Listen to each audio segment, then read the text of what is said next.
to read for you. Okay, I want you were brilliant in the first half. I told you to applaud like mad, and you all did, which is great, you know. So in this second half, I want you to all go out and clean my car. No, not really. I want you to applaud even more than you did in the first half. I want you to applaud so much this time and shout so much that your vocal cords are torn to shreds and your hands are ripped to pieces, okay? For Mr. William Millow! Yeah!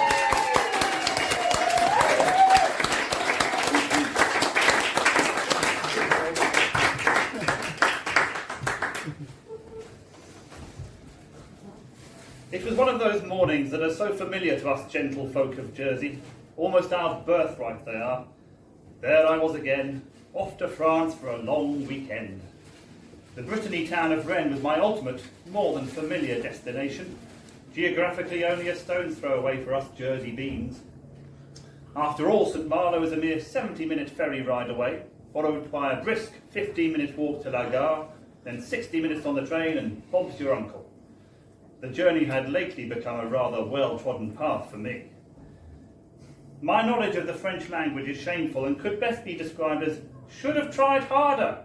I know I should have, but I didn't. So sadly that's how it is, I'm afraid. But having said that, I get why I do, as you'll see as this story unfolds. The main reason I was heading to Rennes was to resume a liaison with a beautiful mademoiselle who just happened to reside there. A formidable mademoiselle she was too. Well worth the journey. I certainly had no complaints on that score. Met her 2 years ago in St Malo, I did. I was on one of those day trips they used to do for 20 quid or thereabouts back then. Pick up 200 duty-free cigs and a bottle of Smirnoff en route. Then if you work it out, you've gone away for the day for now. Anyway, I digress. The ferry journey went the way it had done up teen times before. Uneventful it was, not a dolphin to be seen. When dolphins are about, their antics at least add a little excitement to the journey, but it wasn't to be on this particular day. Snoozed most of the way I did, following a rather heavy session the night before. Worked hard and played hard I did in those days. It was my way of things. The sea was like a mill pond, which I hoped was a portent for the calm before the storm. On disembarkation, I sauntered my way to La Gare without a care in the world. The day was balmy with just enough breeze to slightly rustle the leaves of the trees that lined the well-trodden Avenue La Gare. All was good in my little world, and I couldn't wait to see Marguerite. Didn't tell her I was coming, though. Thought I'd give her a little surprise, I did. Proper looker she was, with that little bit of extra panache that French girls all seem to have in abundance. It was in the way she whispered in my ear when we went about performing our usual formalities. It had become almost ritualistic. But I mustn't ponder on such things now. That would only get me hot under the collar. After all, in just over 1 hour I'd be there, and she'd be able to have her wicked way with me. Toot sweet, no bones about it. Ooh la la, I could hardly wait. Vive la France, say I.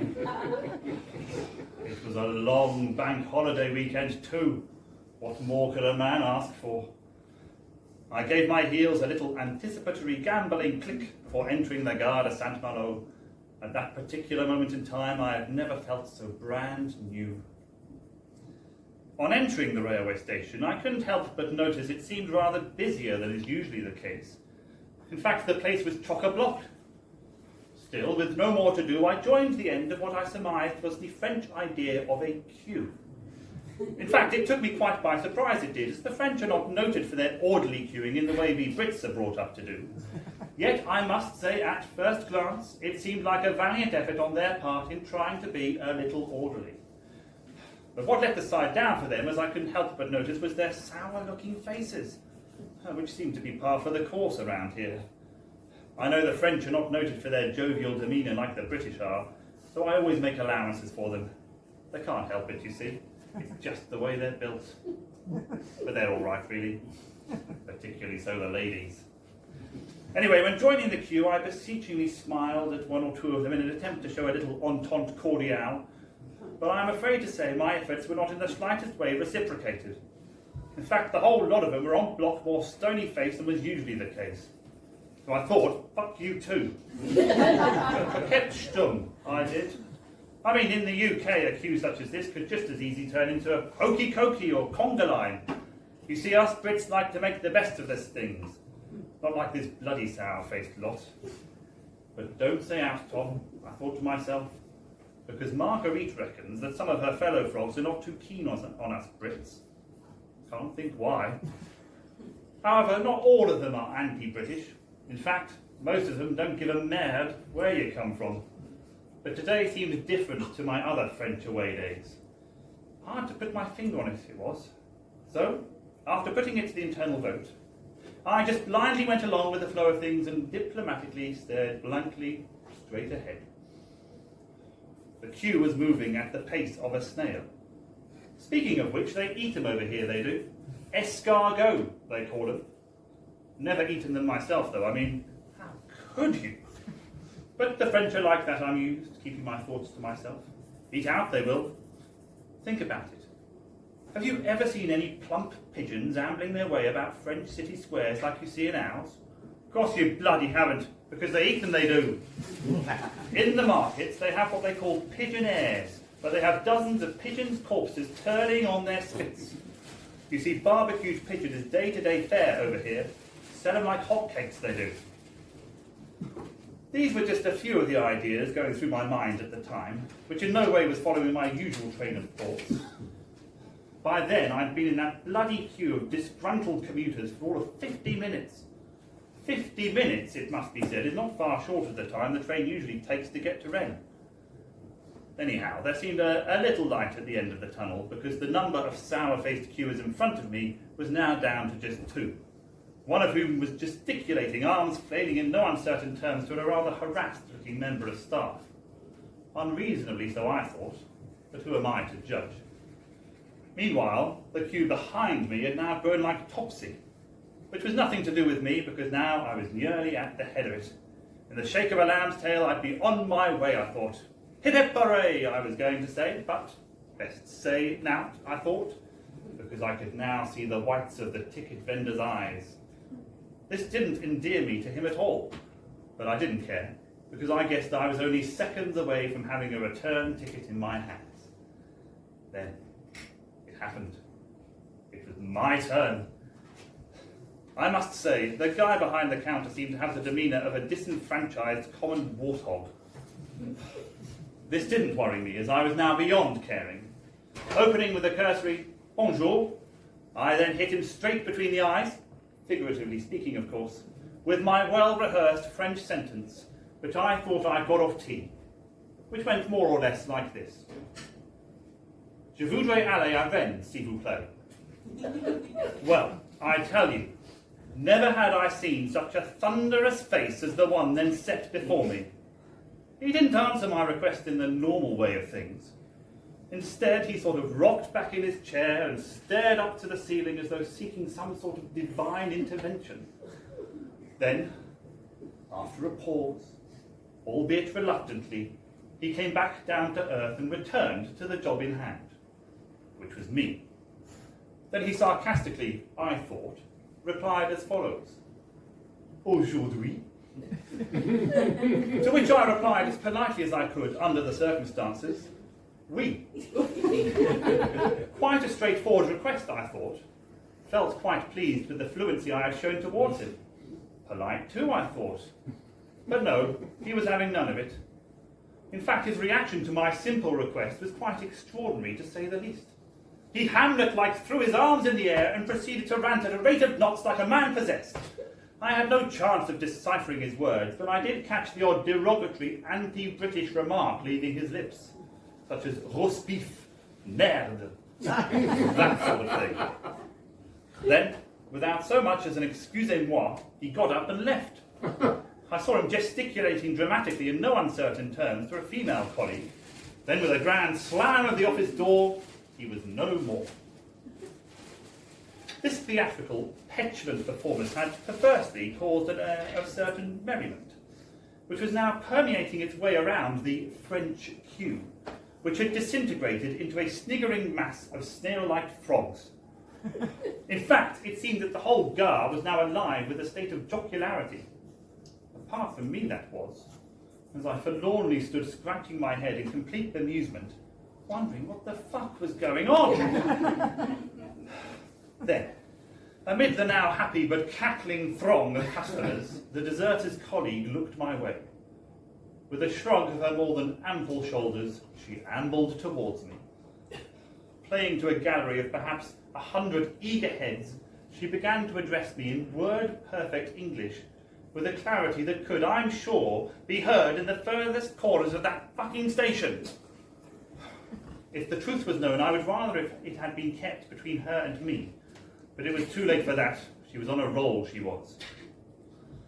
There was no way she was going to let me off the hook. It was her smirkiness that gave her game away. With all the sweetness of a guillotine operator on a busy day, she addressed me. "Excuse me, sir, do you realise that in France today there are no trains going anywhere because there is a national rail strike? And my colleague, Claude, has gone home in a complete state of disrepair because of you, sir. After he had professionally carried out his job for a full 10 hours, trying to placate the many irate and disappointed customers who, for reasons beyond our control, were going nowhere. We knew it, and they knew it. But when Claude met you, my charming little roast beef, you were, as far as he was concerned, the last straw that broke the camel's back." Slowly, but surely, the severity of the situation was now beginning to dawn on me. I felt rather deflated, I did. But conversely, the queue was now in party mode. It was like la jour de la libération all over again. Never have I had my back slapped so earnestly. All those previously stern faces now seemed to be on my side. Oh, how they smiled. You see, they accept that the English as a race are not in the same street as them, but they put up with us, they do. Not all of them, of course, like the erstwhile vendeur de billets, but that's all by the way. My main concern now was getting to Rennes, come what may. Sheepishly, I made my way through the now hyena-like throng of frogs to the station de taxi outside, reasoning I had no alternative, had I? So sneeringly, smiling my way there, I stood on the pavement and forlornly observed the scenario before me. Taxiless it was. The queue? Well, I tell you, it was twice as long as the one inside. It finally dawned on me that any aspirations I had to make it to Rennes were as futile as pissing contre le vent. Without a second thought, I sauntered my way back into the centre of St. Malo. After all, I reasoned, Marguerite need never know I was even on my way, would she? Of course she wouldn't. So I booked into Le Voyageur Hotel, which is where I usually hang my hat when I'm in town. I exchanged the usual pleasantries with Edith, the evergreen receptionist who's held that position for ever and a day. She always greets me, and so the story goes, always greets the hundreds of other guests that have laid their heads there over the last 40 years of her tenure, by name. Lovely she is. Anyhow, once we had caught up with one another, I wrenched myself away.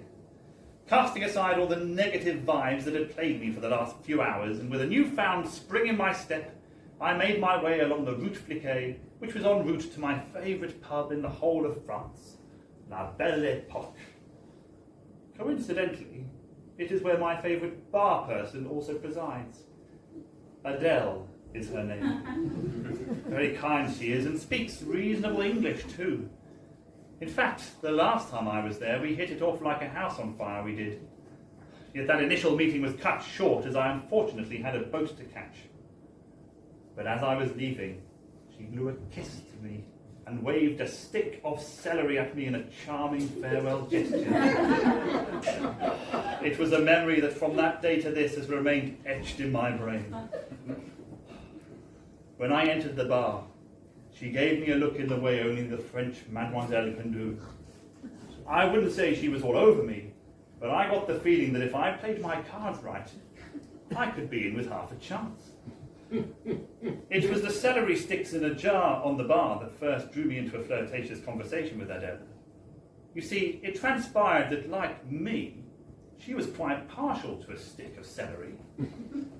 When I told her so, she delicately picked a stem, then liberally shook the salt salière all over the stick.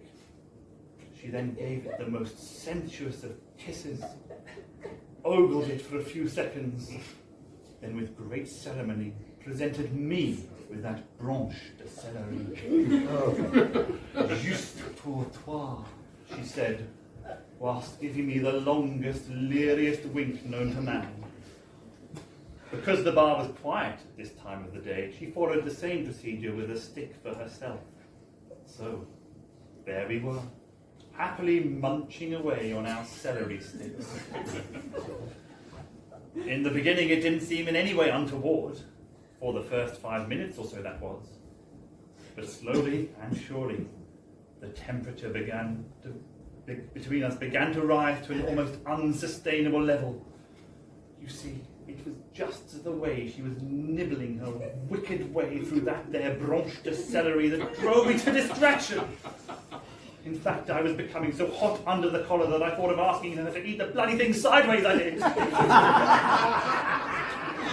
But then again, I thought that would be tantamount to stifling her artistic integrity, and that would never do, would it? I ask you. Of course it wouldn't.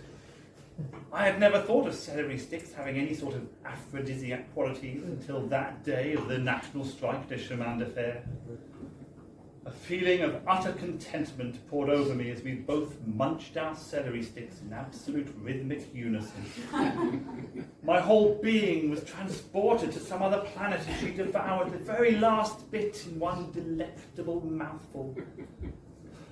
Unfortunately, though, reality kicked in when another customer walked into the bar and temporarily put the mockers on things. For the time being, at least. One thing's for sure. After that little interlude, there was no way I was leaving that bar until, one way or another, I achieved clarification as to the odds of me and she getting it together. Another 2 hours I sat at that there bar while she flitted hither and thither, keeping the mostly local clientele very happy indeed. Very professional, I thought. You could just tell they loved her, they did. A couple of times it crossed my mind to make an exit. Well, I didn't want her to think that I was just another one of them there over-presumptuous drunken roast beef that are 10 a penny around here. However, she reassuringly kept on giving me the odd wink or two, which just kept me on my toes, so to speak. But what sealed the deal for me was when she placed a platter of diced celery and a glass salière in front of me. A nice touch, I thought. A touch that confirmed in my already made-up mind that I was going nowhere, and I could be in with more than half a chance. I sat anchored to that there bar stool right until she shouted with her usual gusto, "Ton foie, messieurs, s'il vous plaît," after which she turned to me and whispered in my ear with the deftness of a linnet, "N'est pas vous, monsieur." Well, I tell you, you could have knocked me over with a buttered croissant. Up until then, I thought I could have been in with a sliver of a chance, but now, those words of hers ringing in my ears, I thought, it looked like you're on a racing certainty tonight, Tom. But as my old dad used to say, don't count your chickens till they're hatched. But I couldn't help it. In my head, I'd already got a bloody coop full. Which I'm pleased to say turned out to be very much the case. Well, without going into the nitty-gritty of the events of that wonderful night, events which I have to say would not be suitable for the ears of anyone of tender disposition, I've already told you about the saltification of the celery sticks, so I think it's prudent to leave the rest of the evening's escapades to your imagination. Because after all, I am an English gentleman at heart. 6 o'clock in the morning it was when I slipped out onto the balcony of Adèle's little pied-à-terre overlooking the River Ronce. It was beautiful on this particular morning. I lit my gauloise whilst the object of my previous night's undivided attention was contentedly sleeping. Purringly so she was, like the cat who stole the milk. Made me feel proud, it did. Perhaps she could have shopped elsewhere, but for whatever reason she chose to shop with me. Without blowing my own trumpet, there lay a very happy customer indeed, and an even happier shopkeeper. Never have I enjoyed a gauloise so much. I slowly exhaled the smoke from within, with no wish to intrude on the peaceful karma of the day unfolding before me, as I watched the smoke languidly lingering away from me. A passing swan arched its head, like the Bisto kid used to do, and took a sniff of my Gauloise laced spliff. The swan, I swear, beseechingly looked my way, hoping that I would tarry a little while longer. To tell the truth, I would have loved to too, but reluctantly I had to call it a day and be on my way. After all, I had a ferry to catch to take me back home into the mundane part of life that is called earning a living. Wish it wasn't so, but that's how it has to be. Alas, a necessary evil. The moral of this tale, I suppose if one is needed, could perhaps be one that I recalled when I was stood in that there French queue just 24 hours earlier. It really could be true that it's always darkest before the dawn. As things turned out, it most certainly rang true for me on those 24 hours in St. Malo. The French National Rail strike turned out to be a kind of blessing in disguise. But don't tell Marguerite, please. I didn't want to disturb Adele. She looked so blissful. I left a little note on the pillow that had previously housed my head, which read, "Merci beaucoup, Adele. À plus tard, Tom. Kiss, kiss, kiss." Then I rushed along to the Les Voyageurs, picked up my weekend bag that lay beside the unslept-in bed, waved goodbye to Edith, who reciprocated with, "Who's a naughty boy then?" wave of her finger, accompanied by a cheeky wink in the way only French ladies can. Then I proceeded my way back to the ferry port, full of the joys of spring I was. With 1 hour to go before embarkation, I thought I'd have a quick drink before I took my leave. The girl behind the bar had the most beautiful green eyes I'd ever seen, which I had fleetingly noticed the last time I was here. Ever so friendly she was. I weighed up having a swift beer, but thankfully thought better of it, for once allowing common sense to prevail. I ordered a café noir instead, then took the furthest seat away from that girl with those hypnotic eyes. Kept my head down, I did, until the tannoy announced boarding time. Then, without even a backward glance, which was hard, bloody hard it was, but I knew if I had done it could have opened another can of worms. And that would never do, would it now, Tom? Was the faint voice of reason permeating my head at the time. You see, I just love the French ladies, I do. And being a proper English bloke, I could never resist trying to have my cake and eat it. And believe me, I did. Abundantly so. You see, I always reasoned that gâteau forêt noire sounds far nicer than bread and butter pudding, if you get what I mean. But then again, perhaps you don't. If you don't believe a word I've said, cross my heart and swear to die, every word I've told you is true. Even about the celery sticks, which, if the truth is known, I've only told you the half of it, because if I told you the whole truth, it would make your hair curl, it would. You see, the top and bottom of this tale is that I've not always looked like this, you see. It's hard to believe, I know, but there it is. In his day, Tom used to be a bit of a lad, he did, and I will never forget the day of the queue when they all laughed at me. But I had the last laugh, when, in the early hours of the following morning, there I was in bed with Adele, using her navel as a receptacle for the salt, whereby we both dipped our celery sticks, which was her idea. You see, I've always had a soft spot for the French ladies, as they, in my experience, have always showed a little more latitude when it comes to table manners, even when eating things like the humble celery stick. Vive la différence, say I.